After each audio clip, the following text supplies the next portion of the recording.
Hey y'all, Sarah here. I am starting on some Halloween style crafts, and I was really inspired by a photo of a mantle vignette that I saw on Pinterest, and I'm gonna be sure to post that photo on the Peppermint Cactus Facebook group page so that you can see the entire vignette and how it was set up. But I'm using that vignette as my inspiration to get started, and this is the largest piece of that one. And I'm going to be doing separate videos for each of the other pieces, but I really wanted to do this. I really like the graphic black and white together for Halloween with the pops of orange. So that really spoke to me, and that's what I'm going to be doing with this. This is a really good size backer. I have taken a full sheet of black foam core. This is Readi-board brand, for you guys that are interested in knowing that. So I've taken one full sheet and then cut another sheet down to 10 inches, and they have been connected with black duct tape front and back so that I have a really stable backer now and a really good size and scale, because my fireplace mantle has a really tall stone stack behind it, so it's always hard for me to fill that space. This is a good way for me to get some size on that. And I want to go ahead and show you the cuts you're going to need. This one's really simple. So continuing with the black, you're going to need 5 strips cut at the 3 inches by 30 inches. And then you're going to need 5 strips cut at the 3 inches by 30 inches. Now the fun thing about this one is it's pretty easy to put together, but you still get some wood on it. So for the framing, I have got 8 strips at 1 1/4 inches by 30, and some of these I'm going to cut down and do mitered corners, and then the other ones are going to build our bulk, and they are going to need to be trimmed down a hair to about 28 1/4, and you'll see what I mean about building up some bulk. So this part is pretty easy. We're only going to do a little bit of painting with this project. This is more of a quick whip together project. And if you're interested in ideas for painting the frames, there is a playlist with all the different wood tones and finishes.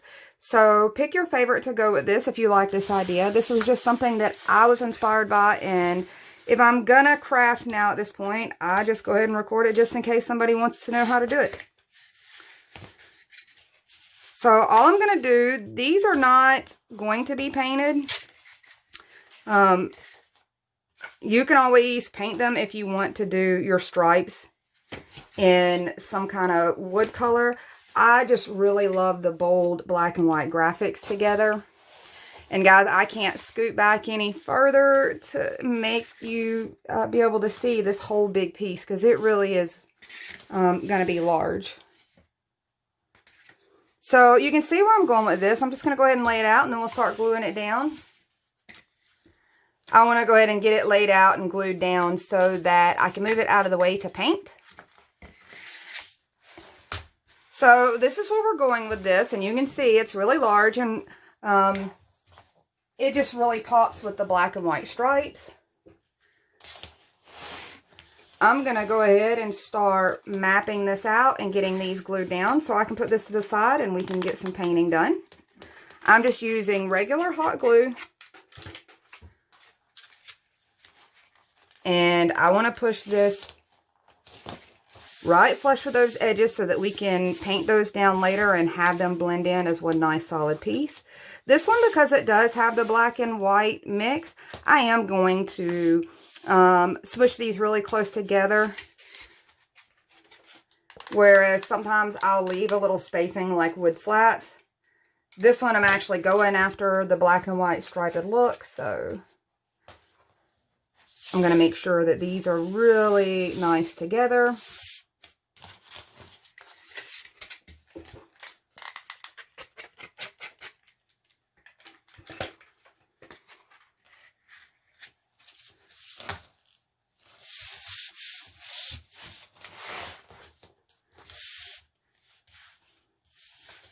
And even over this duct tape part, you can absolutely get your piece to stick to that. And there you go. From this view, you would not even have a clue that it's there. So I'm going to spin this around and get these other pieces glued in their spot. So now all my pieces are officially glued down. I've got one really nice large piece here. I'm going to put it to the side. And I want to come in and show you a couple of cuts that we're going to go ahead and make. Bring in a cutting mat, a ruler, and you guys know I like my blade. And I just got a brand new sharp one, so I love a new sharp blade. I'm putting my little finger silicone pad things on that I got from the Dollar Tree. These little guys. This one's in the nail department to take your nail polish off with, and these are in the craft department. However, they do a really good job at helping me get a grip and feel really secure holding this blade. I realized that in between painting, and now that's kind of the way I like to go when I'm using this blade. So the first thing you're going to want to do is come in with 4 of your... Let me make sure that I'm not telling y'all a story. I did tell y'all a story. It's 1.5 inches. I thought that looked a little larger than 1 1/4. So it's 1.5 inch. You're going to want to come in. We're going to make this super, super simple. Using the ones you're going to use on your project. On each end of one, just line up one of your strips and knock it out. Or line up several and mark that.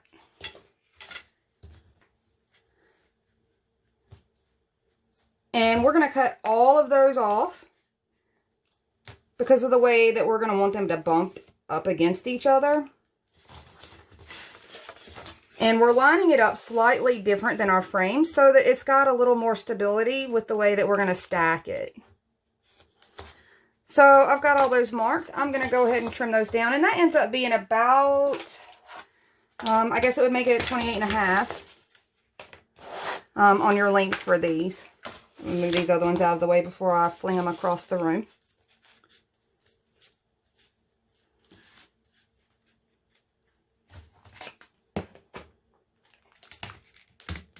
And you're just going to come in and trim all of those down at one time. And we're just going to take that little bit off. I'm not going to cut into those because I have some that I already did. And that's how I keep ending up with really crazy scraps. But I will show you how we are going to do the 4 pieces for the frames. So we're not going to cut any length off of these at all. We're going to cut these at a 45-degree miter cut. And I'm going to show you really quickly the super easy way to do that. Now, we want to keep this full 30-inch length. Whatever you're measuring out to be, you measure the length and the width of your project, and you cut your strip into that length and that width. You don't consider the angles or anything at that point. Just cut to that length and that width, and then the angles come in after that. So I'm going to grab my pencil again. Now that I know that these are 1.5 inches wide, I'm going to come off of this side. We want to make a perfect square, 1.5 inches by 1.5 inches. If you were doing 2 inches, you'd do 2 inches by 2 inches. Any which way you want to go with that, depending on what size frame you're wanting to go with. And diagonal of that perfect square is going to give you a 45-degree angle. So I'm going to start up here with my blade above my cut. Especially when you're trying to hit right on this corner. You want this blade digging in and cutting really well before it hits this corner and kind of drags it. Just like that. Now, when you go to do the other end, we're not taking any length off of this. This longest portion is still going to be at that full 30 inches. So we're going to do the same thing down here. We're going to measure off really quick. And I want to make sure that my longer points are on the same side of this. So I want to make sure that my tip comes to this corner. So keep that in mind when you go to cut these. You're going to want a long side and a short side. And I want to show you this real quick because I know some people have had questions about the frame. And there is a frame video that goes more into detail about how to finish off a piece, frame it off, and do all of that. But I want you to see that this still is at its 30 inches. We did not change the length at all because that is still the original 30 inches. So that is why you measure out to whatever the length and the width of your piece that you're trying to frame out is. And so I hope that answers some questions there. So really quick, I'm going to show you how I'm going to be painting this one. I did the dark salvage barnwood look on this. And I'm going to grab some paints really quick. And since I'm only doing this one piece, I'm not even going to pull my trays out. I'm just going to grab my little supplies. So I have got Waverly wax and antique, Waverly wax and clear, and my Waverly chalk paint in the color ink. And there are reasons why I picked these products, guys.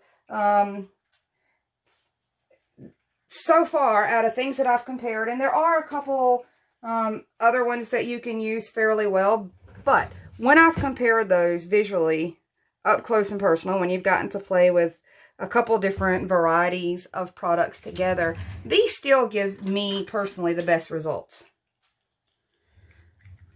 So I'm just protecting my fingers here. I guess I did that a little too quick. I'm going to do one little knot hole, and for those that hadn't seen the knot hole, all I'm doing is digging my nail down in there at a curve. I'm doing the same thing this direction, and it's almost made like a little parentheses there. You can do the same thing with something nice and pokey, something a little stabby. We don't want to hit the edges too much, especially on these thin framing pieces. But I'm going to poke a hole right there, and when it fills with this paint product, it is going to resemble nail holes. You could also do the same thing and do two of them, and it would just resemble two nail holes. You can mimic staples. I'm just going to take this thing and gouge in here a little bit. The cool thing about this plastic is it's a little bit thick. It's just sharp enough to get into this surface, but not sharp enough to bust all the way through my piece and damage it too much. So I'm just going to do a couple of those so you can see the details. And I am bringing in my Dollar Tree bass sponge cut in half. Gonna just lightly dip it in this antique first. So you always want to do your sides of all your pieces. I usually use my other sponge. I did not grab it at the moment. But you always want to do your sides, your edges, all of those parts. And if you do them beforehand while they're still like this, it's easier to blend any of the dripping and seepage and stuff out.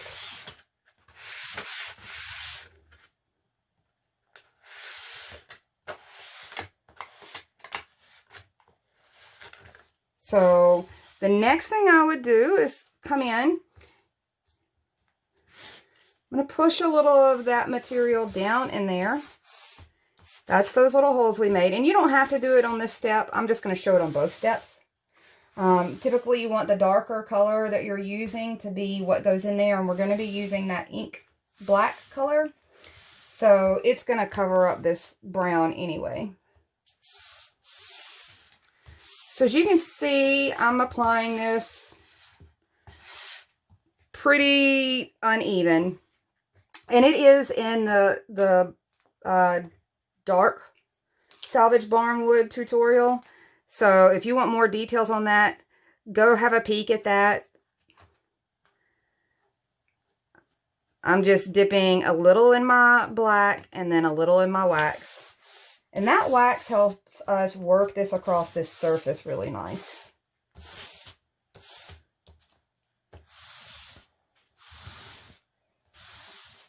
And you can do this a couple times until your desired darkness.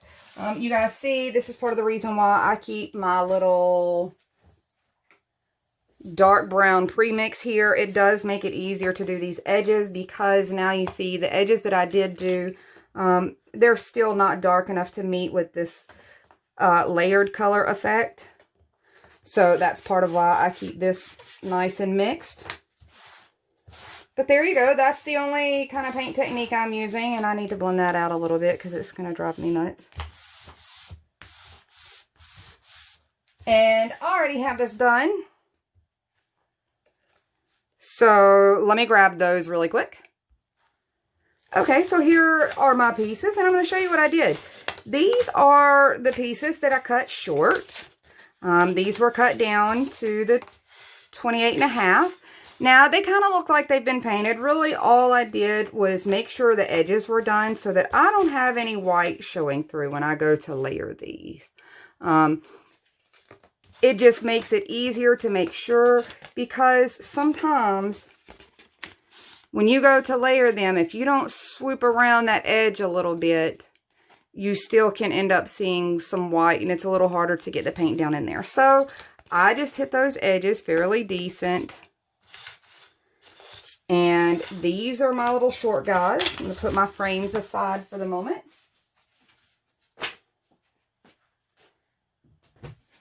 I grab my big board back out.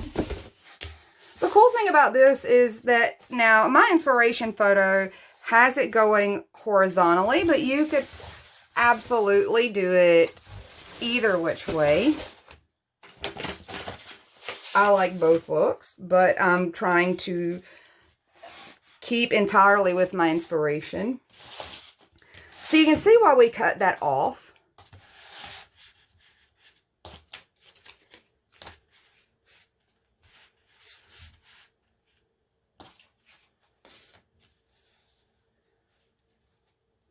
Now, the way we are joining these, this joint is going to make it a little different than our miter joint. That way there's some stability under there instead of two of those stacked and having them want to wobble apart in the corner. So I'm going to go ahead and start gluing these guys down and getting them nice and flush.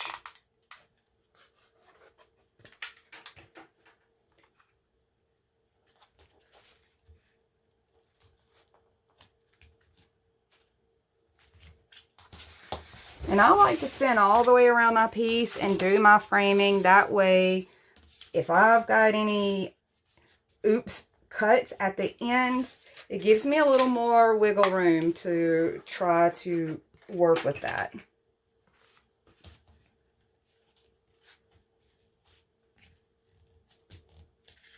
So I'm just pulling these really nice and flush to my edge. I'm going to paint my edge out when I'm all done, and that side is going to look a little more like a solid piece.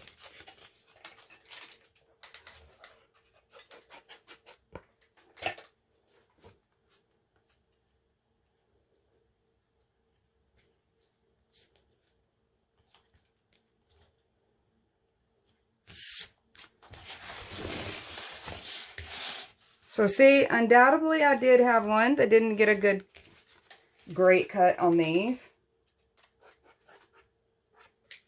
And that's okay. When I get down to the last piece, it helps me work with it.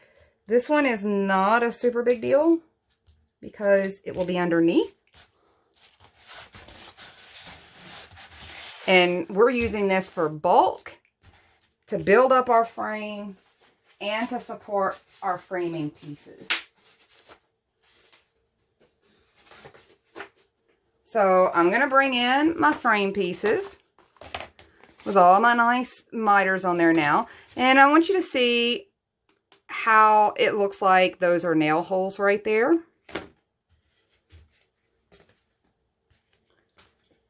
So I did notice that I did not catch that part.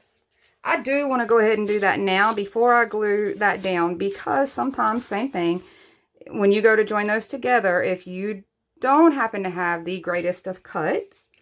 It's a little forgiving so that you don't have any white peeking out on you.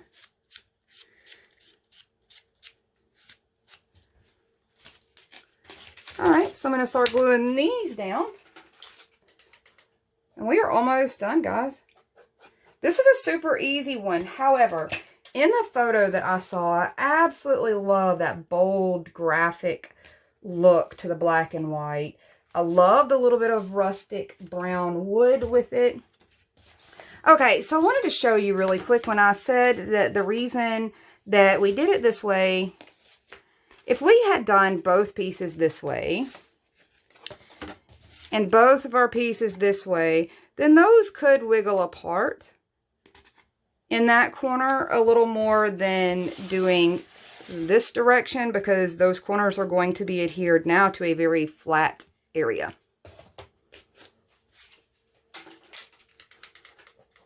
So that is why we didn't do just all 8 of those strips the same way. Just building up on the stability to make sure we get the most out of what this is. And I want to try to make sure that especially this inner portion is lined really good together. This inside portion, you can see they're aligning really nicely. And this really gives some dimension to that frame now. Okie dokie, guys, you can see I've got all of my framing glued down and secured.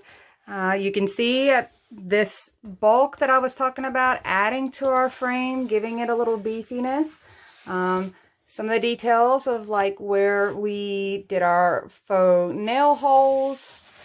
You can kind of see where all of that has kind of worked itself out. So this is a really big piece.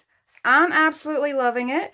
I hope you guys love it too. It's very simple, but I think it's really bold. And I think Halloween is one of those holidays you can definitely get away with a little bold. I'm going to show you kind of how they had it staged. They had a wreath attached to it. I wanted to run over a few things because I get asked this really often. How am I hanging my pieces? So I use command strips for pretty much anything this size, this large. This one is going on my fireplace mantle, so it will just be leaning. But the ones that I have on my wall, they're all typically command strips. However, I will say some of my smaller signs are more lightweight signs, like the letters that spell home and the kitchen ones that spell eat. Those are all up with just poster tack. You know, the sticky poster putty that you roll up and can stick posters on the wall with. So that answers that question on how I'm hanging them. You can do whatever you'd like, you know, that you feel comfortable doing to your wall. The really great thing for me is that I can change my mind a multitude of times and not be putting nail holes everywhere. So another question about how to put your wreaths on things. I use a wreath hanger that I made that's pretty much like a normal metal door wreath hanger, except for I've made them slightly smaller to work nicely with pieces like this. There is a video for that. It's just kind of a little hanger hack. And the reason that I like it is that I don't end up having to like put any holes through my finished piece, so I can eventually change this out. If you're curious about the wreath, this is a Wal-mart, Dollar Tree kind of combination craft. All I've done is taken one of the larger of Dollar Tree's vine wreaths and some of their zip ties and just zip tied on my Wal-mart lamb's ear in a circular pattern, and that was it. If I decide I want to use these again, I have the entire full length of the stem. I can just pop those zip ties off and I can reuse it all. So I do like being able to do that with especially my greenery wreaths. So here is what my final result is. When you check out the photo of the inspiration, you'll see it's pretty close. I hope you guys like this. If you didn't like it, that's okay too. Hopefully you picked up something that may spark an idea, whether good, bad, or otherwise. Even if you're going, oh my gosh, I could do that so much better, that still sparked an idea, and that's what it's all about. So, I'm going to continue working on the rest of the Halloween crafts that go with this, the cute orange signs and those kind of things. And I will talk to you guys soon. By the way, if you're not part of the Facebook Peppermint Cactus group, hop over there, check out the inspiration, see what those crafters are posting. You're going to get really excited about what you see. There's so many amazing things going up on a daily basis that it's definitely worth checking out just for inspiration. So go to that, say hello to everyone, hang out with us, do a little crafting, and I'll talk to you guys soon. Bye.